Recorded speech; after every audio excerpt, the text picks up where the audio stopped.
اب میرا مقصود ہے تمہیں وہاں تک پہنچانا، جب پہنچ گئے تو پھر میری ضرورت ختم ہو گئی۔ ہاں کبھی وسوسہ آئے، شک پیدا ہو، تکلیف ہو تو آنا، ورنہ میں نہیں چاہتا کہ میں رکاوٹ بنا رہوں۔ تم اللہ اللہ کرو، اس مالک کو راضی کرو۔ میرے رسول پاک علیہ وسلم نے فرمایا بندہ اللہ کے سب سے قریب اس وقت ہوتا ہے جب وہ سجدے کی حالت میں ہوتا ہے۔ کس کے قریب ہوتا ہے؟ اللہ کے سب سے قریب ہوتا ہے، وہ بڑا نیڑے ہے رب کے، بڑا قریب ہے، اس لیے کہ وہ حالت سجدہ میں، وہ جب سجدے کرتا ہے نا اس کی بارگاہ میں جب جھک جاتا ہے۔ آپ ذرا سجدے کی کیفیت دیکھیں نا، زبان بھی یہاں ہے، آنکھ بھی یہاں ہے، کان بھی، عقل بھی ساری، اس نے سارا کچھ رکھ دیا سجدے۔ آپ وہ کبھی پیچھے جائیں تو دیہاتوں میں کہا جاتا تھا ناک سے نکیریں نکالو، بہت بڑی سزا ہوتی تھی نا، ناک سے نکیریں نکالو، بڑی سزا ہوتی تھی۔ تو اس نے کہا مالک مجھے کسی نے کہا نہیں، پر دیکھنا میں نے رکھ دی ساری عقل سجدے میں، اور رکھ کے کہا کیا؟ سبحان ربی یا اللہ، اللہ میں پست ہوں تو اعلیٰ ہے، اللہ تو میرا رب ہے اور تو سب سے اعلیٰ اتنا۔ اور فرمایا جب یہ اس کیفیت میں ہوتا ہے تو پھر یہ اپنے رب کے قریب ہوتا ہے۔ کثرت عبادت، نوافل۔ ہمارے ہاں عمرے کی قرآن اندازی محفلوں پہ ہونے لگ گئی ہے، حالانکہ حدیث سے ثابت نہیں۔ میں دوستوں سے کہتا ہوں جائز ہے، کرنی چاہیے، عمرے کی قرآن اندازی جائز ہے، پر کسی حدیث میں نہیں آئی کہ قرآن اندازی کرو عمرہ کرو۔ حدیث میں قرآن اندازی یہ آئی ہے کہ نبی پاک علیہ السلام نے فرمایا تمہیں پتہ چل جائے نا پہلی صف کا ثواب کتنا ہے، تم قرآن اندازی کرو۔ عمرے کی قرآن اندازی کا تو پوسٹر چھپتا ہے، تو یہ والی قرآن اندازی کب ہونی ہے؟ ہونی چاہیے کہ نہیں؟ حضور نے فرمایا تمہیں پتہ چلے کہ اس کا ثواب کتنا تو تم قرآن اندازی کرو، تم قرآن ڈالو۔ جب آپ نماز پڑھ رہے ہوتے ہیں، جب آپ کا مصلی آباد ہوتا ہے، صلاح الدین ایوبی ایک بزرگ سے ملاقات ہو گئی، بیت المقدس پر قبضہ تھا عیسائیوں کا، تو صلاح الدین بڑے پریشان تھے۔ بابا جی کہنے لگے پتر کیا ہوا؟ کہنے لگے حضور پتہ چلا ہے دشمن کے 2 بحری بیڑے اسلحہ لے کے آ رہے ہیں، مسلمان پہلے ہی کمزور ہیں، اور اب اگر 2 بحری بیڑے اور آ گئے تو حضور مسئلہ بن جائے گا۔ تو میں پریشان ہوں کہ کس طرح یہ کم مسئلے والی ہماری فوج ہے کیسے مقابلہ کرے گی۔ تو بابا جی کہنے لگے پتر اس طرح کرنا، آج رات تو بھی دعا کرنا اور میں بھی کروں گا، تو بھی دعا کرنا، آپ ناراض نہ ہونا، ہم تو پیروں والے ہیں، ہم تو پیروں کے نوکر غلام ہیں، ہمارا تو گزارا ہی نہیں، ہمیں تو ملتا ہے سارا کچھ وہاں سے۔ پھر میرا سوال یہ ہے کہ تعویذ لینے جاتے ہو نفل کیوں نہیں پڑھتے؟ رات اللہ اللہ کیوں نہیں کرتے؟ یہ بھی تو ہمارے بزرگوں کا ہی طریقہ ہے، انہوں نے تو ہمیں سکھایا ہے۔ صلاح الدین ایوبی سے بزرگوں نے کہا کہ رات آج نا اللہ اللہ کرنا، تو میں تیرے لیے دعا کروں گا، تو بھی دعا کرنا۔ تو بندہ جب دکھی ہوتا ہے تو سجدہ کرتا ہے، تو پھر ہی تو مصلی بھیگ جاتا ہے، پھر ہی تو مزہ آتا ہے۔ سکھی بندہ تو کعبے جا کے نہیں روتا، دکھی تھے، تکلیف تھی، تو سر رکھا سجدے میں تو تڑپ گئے۔ اور وہ بابا جی کہتے ہیں میں مسجد آیا تو صلاح الدین چیخیں مار کے رو رہا تھا اور کہہ رہا تھا مالک میں کوئی اپنی شان کے لیے تو نہیں نہ لڑ رہا، اللہ کو میں کوئی قبضوں کے لیے تو نہیں لڑ رہا، مالک تیرے لیے لڑ رہا ہوں، مجھے بے آبرو نہ کرنا، میری مدد فرمانا۔ کہتے ہیں میں آیا تھا کہ مسجد میں دعا کروں گا، پر صلاح الدین ایوبی کو روتے دیکھا تو میں لوٹ گیا۔ تو سویرے صلاح الدین ملے تو بڑے خوش تھے۔ میں نے کہا پتر کیا ہوا؟ کہنے لگے حضور وہ بحری بیڑے 2 آ رہے تھے نا اسلحہ لے کے، دونوں ڈوب گئے پانی میں، پانی میں ڈوب گئے۔ تو بابا جی کہنے لگے صلاح الدین وہ پانی میں نہیں ڈوبے، وہ تیرے آنسوؤں میں ڈوب گئے، وہ غرق ہو گئے، وہ جو تو نے مصلی بات کیا تو وہ تیرے آنسوؤں میں ڈوب گئے، وہ غرق ہو گئے، وہ تباہ، اتنے قیمتی تھے تیرے آنسو کے بہا لے گئے دشمن کے بحری بیڑوں کو۔ میرے بھائی ٹھیک ہو گیا، میرے عزیز سمجھ لیں اس بات کو ہمیشہ کے لیے، اور اس پر غور کر لیں اچھے طریقے سے کہ میرے رسول کریم سید عالم صلی اللہ علیہ وسلم نے نا ہماری توجہ دلائی، حضور نے ہمیں بتلایا، ہمارا ذوق بڑھایا عبادت کی طرف۔ ایک صحابی تھے حضرت ابو فاطمہ رضی اللہ تعالیٰ عنہ، یہ ترمذی شریف کی حدیث ہے۔ نبی پاک علیہ السلام نے فرمایا ابو فاطمہ قیامت کے دن مجھ سے جلدی ملنا چاہتے ہو کہ دیر کے ساتھ؟ تو کہنے لگے حضور کون ہوگا جو دیر سے ملنا چاہے گا؟ ہم نے تو جان دے دی وعدہ دیدار پر. اعلیٰ حضرت فرماتے ہیں جان دے دی وعدہ اور نقد اپنا دام ہو ہی جائے گا. مجھے لگتا ہے کہ یہ سودا نقد و نقد ہو جانا ہے، چونکہ ہم نے جان دے دی وعدہ دیدار پر. آپ نے وعدہ کیا تھا کہ مریں گے تو پھر زیارت ہوگی، تو مر گئے ہم زیارت کی خاطر. جان دے دی وعدہ دیدار پر تو نقد اپنا دام ہو ہی جائے گا. اے رضا ہر کام کا ایک وقت ہے، دل کو بھی آرام ہو ہی جائے گا. تو حضرت ابو فاطمہ رضی اللہ تعالیٰ عنہ سے نبی پاک صلی اللہ علیہ وسلم نے فرمایا جلدی ملنا چاہتے ہو کہ دیر سے؟ عرض کی حضور فٹافٹ ملنا ہے، میں نے قیامت کے دن آپ سے جلدی ملنا ہے. تو نبی پاک علیہ السلام نے فرمایا پھر اس طرح کرنا، دنیا میں رہ کے سجدے زیادہ کرنا، پھر سجدے زیادہ کرنا، قیامت میں ملاقات جلدی ہو جائے، قرب ملے گا تمہیں. اپنے بچوں کے اندر دیکھیں نا، ہم شوق پیدا کرتے ہیں، ہمیں صحیح لفظ نہیں بولنے آتے ہیں پر ہم بچوں میں شوق پیدا کرتے ہیں کہ پتر ڈاکٹر بن جائے گا تو بڑا نفع کرے گا، تو لوگوں کی خدمت کرے گا، ملک و ملت کی خدمت کرے گا، تیرے ابا کا نام روشن ہوگا، تیرے دادا کی تعریفیں ہوں گی. ہم یہ ذوق پیدا کرتے ہیں. ہم اپنے نوجوانوں کے اندر یہ فکر پیدا کرتے ہیں، انہیں ہم سمجھاتے ہیں کہ میاں جب تم پڑھو گے، محنت کرو گے تو فلاں آدمی کی طرح تمہارا نام ہوگا. یہ جتنا ذوق ہم بچوں کے اندر ان چیزوں کا پیدا کرتے، ہمیں حکم ہے کسی طرح ہم ذوق پیدا کریں کہ پتر نماز پڑھے گا تو اللہ راضی ہو جائے گا، تو سجدہ کرے گا. دیکھیں نا میرے رسول کریم علیہ السلام نے فرمایا 7 سال کے بچے کو مسجد لے کے جاؤ، یعنی اسے شوق دلاؤ، اس کے اندر یہ خاصیت پیدا کرو کہ اس کا دل کرے مسجد میں جانے کا، اس کے اندر یہ خصوصیات لاؤ کہ وہ ہمارے ہاں نا ہر چیز کو پروموٹ کیا جا رہا ہے، ہر چیز کو یعنی سر سنگیت سکھانے کے لیے اکیڈمیاں بن گئی ہیں، ہر شے پروموٹ ہو رہی ہے. عبادت کا جذبہ کم ہوتا جا رہا ہے، اللہ اللہ کا ذوق ہمارے اندر نہیں رہا. اور اتنا مشکل ہم نے اپنے لیے بنا لیا ہے کہ وہ بندہ جو بڑی زبردست مذہبی گفتگو کر رہا تھا اور تگڑی بات کر رہا تھا، کیا بات ہے، لیکن نماز کے بارے میں کمزوری دکھا جاتا ہے، نوافل کے بارے میں وہ چپکے سے نکل جاتا ہے. امام احمد بن حنبل رحمۃ اللہ تعالی علیہ،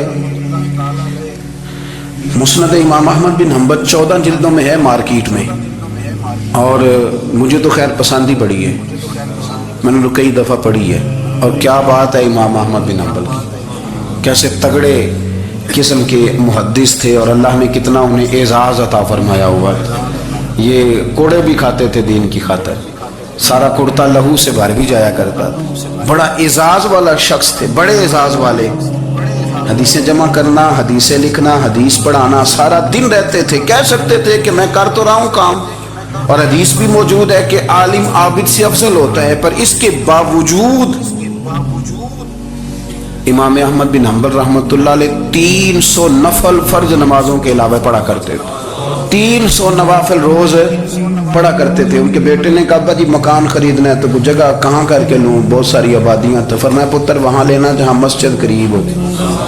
میرے رسول کریم سید عالم صلی اللہ علیہ وسلم اتنا پسند کرتے مسجد کو، اتنا پسند کرتے نماز کو کہ رسول کریم صلی اللہ علیہ وسلم تہجد کی نماز بھی پڑھتے، پھر حضور فجر کی نماز بھی پڑھتے.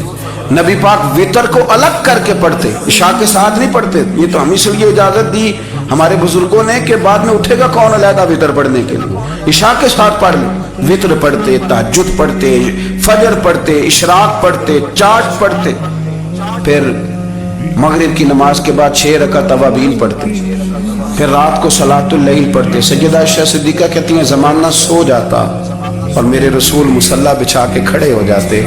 او یار کھیتی باڑی کر کے نہیں، محنت مزدوری کر کے نہیں. جناب عائشہ کہتی ہیں میں یہ بھی دیکھتی کہ حضور ایک آیت شروع کرتے تو ساری رات اسی کو پڑھتے، اور میری نظر جاتی تو قدم مبارک پہ ورم آ جاتا. یار نماز پڑھ پڑھ کے اتنی مشقت کر کے، اتنی جد و جہد کر کے ورم آ گیا. یا رسول اللہ اتنی محنت کیوں کرتے ہو؟ فرمایا فلا اکون عبدا شکورا، کیا میں اپنے رب کا شکر گزار بندہ نہ بنوں؟ صحابہ کا ذوق عبادتوں کا، ریاضتوں کا، تلاوتوں کا، طبیعت ہے ان کی. وہ ایک دوسرے کو، حضرت مولا علی شیر خدا کرم اللہ تعالیٰ وجہ الکریم کے زمانے میں روم کے بادشاہ نے کہا یار یہ مسلمانوں کا پتہ تو کرو، یہ آخر کیوں اتنے زیادہ مجاہد ہیں؟ اس زمانے میں جاسوس بھیجنے کا مزاج تھا، اب تو جاسوس پکڑا جاتا ہے، اب تو جاسوس اور جاسوسی کا شوق ویسے آج بھی ہے۔ عرض کروں تھوڑی سی بات اس عنوان سے، پتہ کیا ہمارا مسئلہ ہے؟ ہم جہاں جاتے ہیں نا وہاں تھوڑی خوشبو سونگھنے کی کوشش کرتے ہیں، وہ کیا ہے تو یہ کیا ہے تو ادھر کیا ہے تو تھوڑا سا ادھر کیا ہے۔ میرے رسول پاک پڑھیے درود شریف، سارے پڑھیے ذرا زور سے، صلی اللہ تعالی۔ نبی پاک علیہ السلام نے فرمایا جاسوسی نہ کرنا ورنہ تم بندوں کو خراب کر دو، اور فرمایا اس طرح نہ ہو کہ تم کسی کے اب کھول نہ نکلو تو تمہارے پہلے کھول جائیں۔ یہ جو ذوق ہے نا یہ ختم کریں، چھوڑیں، مطلب آپ کس چکر میں پڑے ہوئے ہیں؟ اتنی زیادہ توجہ کرنے کی کیا ضرورت ہے؟ اپنے کام سے کام رکھیں، اس میں بندہ تھوڑا سا نا آسان رہتا ہے۔ یہ جو بہت زیادہ ٹٹولنے والے لوگ ہوتے ہیں نا وہ بےچارے پھر عمر ٹٹولتے ہی گزار دیتے ہیں، اس لیے کہ مزاج ہی بہت پکا ہے، بوری کا منہ کھول کے اندر تک ہاتھ ڈالنا، تو پھر کئی دفعہ سامنے سے بچھو بھی لڑ جاتا ہے، خرابی ہوتی۔ تو جاسوسی کی جاتی تھی، اس نے بھی جاسوس بھیجے، کیونکہ قبیلوں کے لوگ تھے، کچھ مسلم کچھ کافر، پہچانے نہیں جاتے تھے لوگ، تو کچھ لوگ اس نے بھیجے، انہوں نے آ کے نا تحقیق کی، ریسرچ کری کہ آخر ماجرا کیا ہے، تو واپس جا کے انہوں نے رپورٹ دی نا روم کے بادشاہ کو۔ اس رپورٹ کا ایک جملہ بڑا شاندار ہے، وہ کہنے لگا بادشاہ ہمیں مسلمانوں کی کوئی سمجھ نہیں آئی، ہمیں کوئی سمجھ نہیں آئی۔ انہوں نے کہا بھی کیوں نہیں سمجھ آئی؟ کہنے لگے یار عجیب بندے ہیں، جب رات مسلح پہ بیٹھتے ہیں تو یوں لگتا ہے ان کا دنیا سے رشتہ ہی کوئی نہیں، کوئی کسی کو نہیں جانتا، کوئی اپنے دکھ سنا کے رو رہا ہے، وہ اپنی بات کر کے رو رہا ہے، لگتا ہے کہ ان کا کوئی رشتہ ہے ہی نہیں جب مسلح پہ بیٹھتے ہیں۔ اور فرمایا جب سویرے یہ جہاد کرنے نکلتے ہیں تو لگتا ہے ان سے زیادہ دلیر ہی کوئی نہیں، حالانکہ جو مسلحوں پہ رونے دھونے کے لوگ ہوتے ہیں وہ کئی دفعہ جہاد میں کام نہیں کرتے، لیکن عجیب لوگ ہیں کہ رات کے راہب ہیں، دن کے مجاہد ہیں، کوئی سمجھ نہیں آتی۔ میرے عزیز، ان لوگوں نے مسلح آباد کر کے رکھا، تلاوتیں ان کا ذوق رہی، منظر روز پڑھنا، اسباق پڑھنا، وظائف پڑھنا، یہ ان کا ذوق رہا۔ اعلیٰ حضرت بریلوی رحمت اللہ نے 1000 کتاب لکھی ہے، لیکن الوظیفۃ الکریمہ کے نام سے جو وہ صبح و شام وظائف پڑھتے تھے وہ الگ انہوں نے ان کو بیان کیا، پابندی کے ساتھ اپنی اللہ اللہ کرتے۔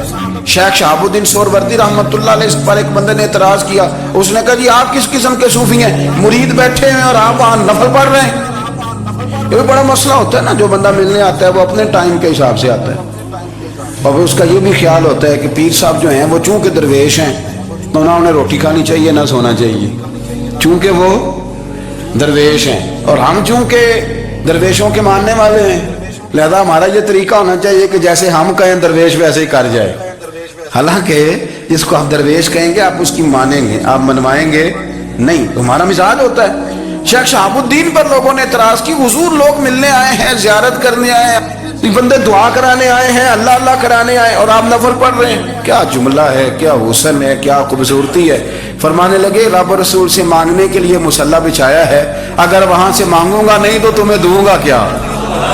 پہلے مجھے کچھ لے تو لینے دو، اگر میرے پلے کچھ ہے ہوگی تو آگے دوں گا نا، تو میں مانگنے گیا تھا کہ یا اللہ دے تیرے بندے لینے آئے ہیں، دے تو میں کچھ لوں گا تو آگے دوں گا نا، لیکن ہمارا یہ سٹیٹس، یہ مزاج، یہ شعور نہیں ہے۔ گپیں، کہانیاں، داستانیں، گفتگو، خطابت، واز، کیا بات، لیکن اگر کچھ کرنے کا کام ہو تو وہ نہیں ہم سے ہوتا۔ میرے نبی کریم علیہ السلام نے مصلی سے دل لگانے کا درس دیا، حضور نے توجہ دلائی، صحابہ اس ذوق کے حامل لوگ تھے، وہ کوشش کرتے تھے۔ جناب صدیق اکبر رضی اللہ تعالیٰ عنہ کا عبادت کا مزاج ہمیشہ قائم رہا۔ حضرت عمر فاروق ساری رات اللہ کے حضور کھڑے رہے۔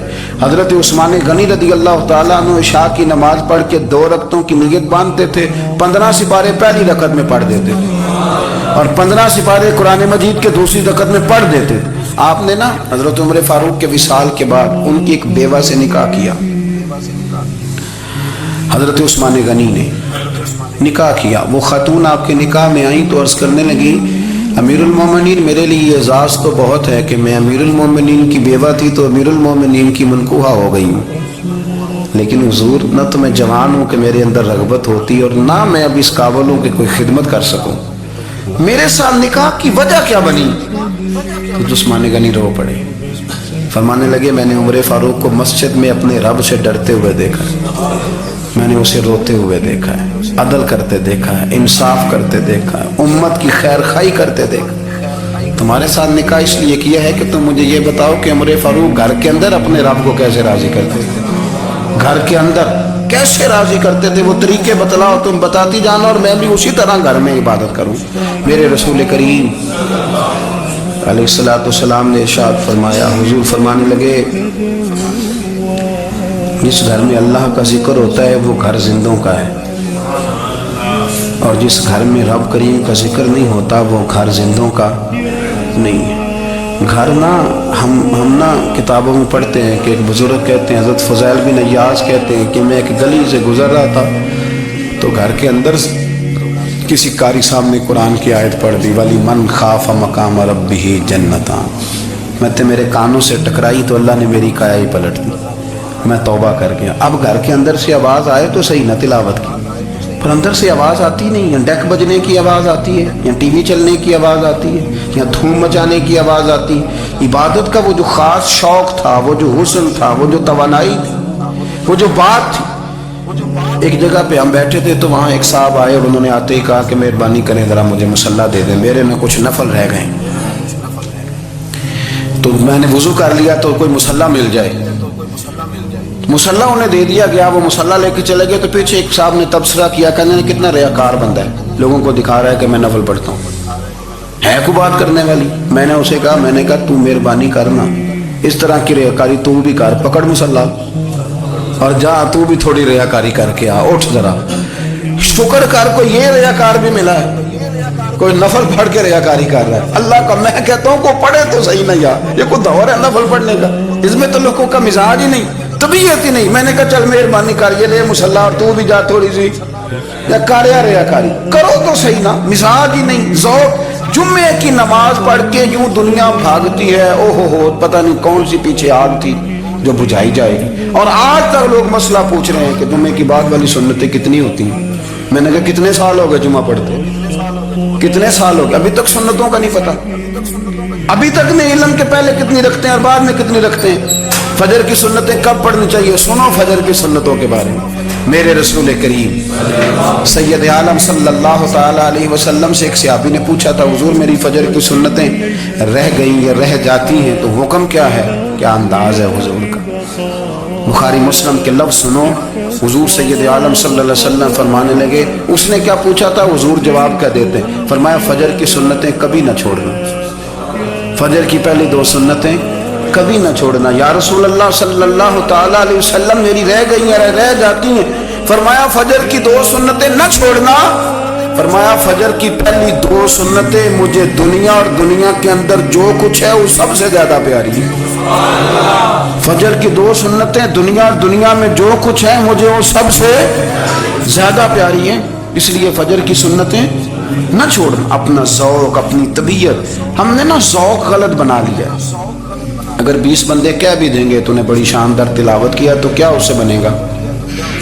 100 بندہ کہہ بھی دے تیری کیا بات ہے، کیا بات ہے نعت خاں کی، کیا بات ہے علامہ صاحب کی، پیر صاحب کی، پیر میرے علی شاہ صاحب رحمت اللہ علیہ۔ آپ تشریف فرما تھے تو آپ کے ایک ہی بیٹے بابو جی جن کو کہا جاتا ہے،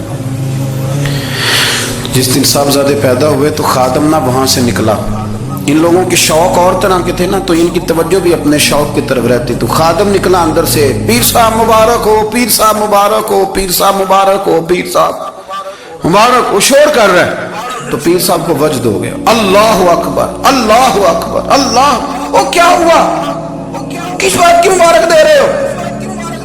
عرض کی حضور اللہ نے بیٹا دیا ہے۔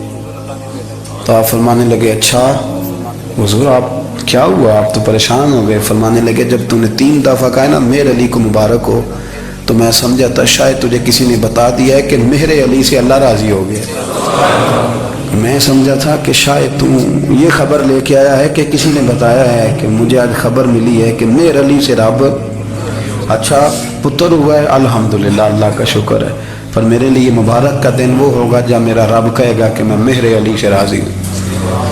میرے محبوب کہیں گے کہ میں مہر علی سے آپ بات کو سمجھیں. شوق ہی کسی اور طرف تھا, دل ہی کہیں اور لگا ہوا تھا, طبیعت ہی کہیں اور مائل تھی. کوئی وظیفہ پوچھتے تھے تو پڑھتے تھے وہ لوگ, کچھ اللہ اللہ انہیں بتائی جاتی تھی تو کرنے کا ذوق رکھتے تھے, طبیعت تھی, قائل تھے. حضرت ربیع کہتے ہیں میں بڑی دور سے سفر کر کے گیا حضرت اویس کرنی سے ملنے, بڑی دور سے, اور جب میں پہنچا تو فجر کا وقت تھا. تو حضرت اویس کرنی کو میں نے پا لیا تو وہ نماز پڑھ کے نا قرآن شریف لے کے بیٹھ گئے. فرماتے اشراق چاشت کا وقت ہوا تو نفلوں کی نیت باندھ لی. محدث ابن الجوزی نے لکھا ہے, فرماتے ہیں پھر جب زوال کا وقت ہوا تو مسجد میں جھاڑو دینے لگ گئے. زور کی نماز پڑھ کے تو عصر کی تیاری تک وہ مسجد میں بیٹھے رہے.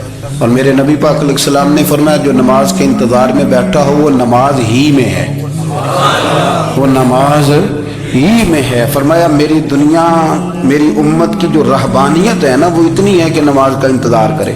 اذان کے بعد نماز کا یہ راہب ہے, یہ اس وقت چھوڑ کے بیٹھے ہیں سارا کچھ. فرماتے ہیں عصر تک انہوں نے اللہ اللہ کی, پھر مغرب تک کی, عشاء کی نماز ہوئی تو نماز پڑھی تو وہ تھک گئے. اب مجھے وہ فارغ ہوں مصلی چھوڑے تو میں ملاقات کروں نا. یہ آپ حیران نہ ہو کہ اتنی دیر بندہ کیسے اللہ اللہ کر, ہم نے کی نہیں نا اس لیے ہم پریشان ہیں. جو عادی ہوتے ہیں وہ کر بھی لیتے ہیں. وہ یہ کام, میری بات کی سمجھ آ رہی ہے؟ جب جاتے ہو کسی دفتر میں تو 8 گھنٹے کھڑے رہ لیتے ہو نا, مجبوری ہوتی ہے تو کھڑے رہا جا سکتا ہے. پاسپورٹ کے دفتر, بولیے امیگریشن کی لائنوں میں, اور میں نے تو ایمبیسیوں بھی بندے 12 گھنٹے پہلے جا کے کھڑے دیکھے, رہ لیتے ہیں کھڑے. تو اگر ان کاموں کے لیے رہا جاتا ہے تو اللہ رسول کے لیے بھی کھڑے رہا جا سکتا ہے. تو فرمانے لگے کہ جب عشاء کی نماز کے بعد آخر انسان تھے, تھک گئے, نیند کا غلبہ ہوا تو تھوڑی ایسے آنکھ بند ہوئی تو کھلی تو رونے لگے. حضرت ویسے کرنی رو کے کہنے لگے مالک مجھے غافل تو نہ کر, ابھی میں نے کیا بھی کچھ نہیں, دن ختم ہو گیا, کوئی نفل نہیں, کوئی اللہ اللہ نہیں, اللہ مجھے غافل نہ کر, میری مدد فرما. فرماتے ہیں جب وہ روئے تو میرے ساتھ جو شخص تھا میں نے کہا اٹھو چلیں. کہنے لگا حضور ملنا نہیں. فرمایا جو میں لینے آیا تھا وہ مجھے مل گیا, جو میں ان سے سیکھنے آیا تھا وہ مجھے نصیب ہو گیا, اب اور میں نے کیا لینا, ختم ہو گئی بات, اٹھو چلیں. اللہ کے بندوں نے حضرت ربیعہ بن کعب اسلمی رضی اللہ تعالیٰ عنہ فرماتے ہیں, کہتے ہیں جب بنو قریظہ اور بنو نذیر یہودیوں کے ساتھ حضور علیہ السلام نے جنگ کا اعلان فرمایا تو وہ دشمن ہو گئے. ہمیں خطرہ تھا کہ وہ رات کو کہیں محبوب کو تکلیف نہ دیں, تو کچھ لوگ نا تلواریں لے کے نبی پاک کے دروازے پہ پہرے داری کرتے تھے. گن مین رکھنا حرام نہیں, اگر کسی کو واقعی خطرہ ہو تو اس کے لیے سنت بھی ہے. حضرت علی المرتضیٰ تلوار لے کے حضور کے گھر کا پہرا دیتے تھے. حضرت ربیعہ بن کعب اسلمی رضی اللہ تعالیٰ عنہ فرماتے ہیں کہ رات میری ڈیوٹی تھی کہ میں حضور کے گھر کا پہرا دوں گا. تو فرماتے ہیں میں باہر سن رہا تھا, ساری رات ہی میرے نبی پاک نے اللہ کی تسبیح پڑھی, ساری رات, کبھی تسبیح, کبھی تحلیل, کبھی تحمید, کبھی تکبیر, ساری رات. فرماتے ہیں ساری رات حضور پڑھتے رہے اور ساری رات ہی میں سنتا رہا. مجھے اونگ آ گئی, میری آنکھ لگ گئی, حضور ابھی پڑھ رہے, میں تھک کے سو گیا. اور فرماتے ہیں جب میری آنکھ دوبارہ سے کھلی تو میرے کانوں میں پھر کوئی چیز گونجی تو میں نے کان لگایا تو میرے حبیب ابھی بھی اللہ کو یاد کر رہے. ساری رات حضور رب کی عبادت کرتے. اسی لیے تو کہا یا ایھا المزمل قم اللیل الا قلیلا, ابھی ساری رات تو نہ جاگا گا, تھوڑا آرام بھی کر لیے گا. میرے بھائی اپنا مصلی, اپنی عبادات, اپنے وظائف, اللہ اللہ جو آپ نے کسی سے سیکھی ہے اس کو کبھی کمزور نہ ہونے دیں. شجرہ شریف جو کسی بزرگ سے آپ لے لیتے ہیں تو کیا رسم ہے کوئی, اس پہ کچھ لکھا ہوتا ہے, وہ پڑھنے کے لیے دیا جاتا ہے. اس پہ لکھا ہوتا ہے کہ جی اللہ اللہ آپ نے کرنی ہے.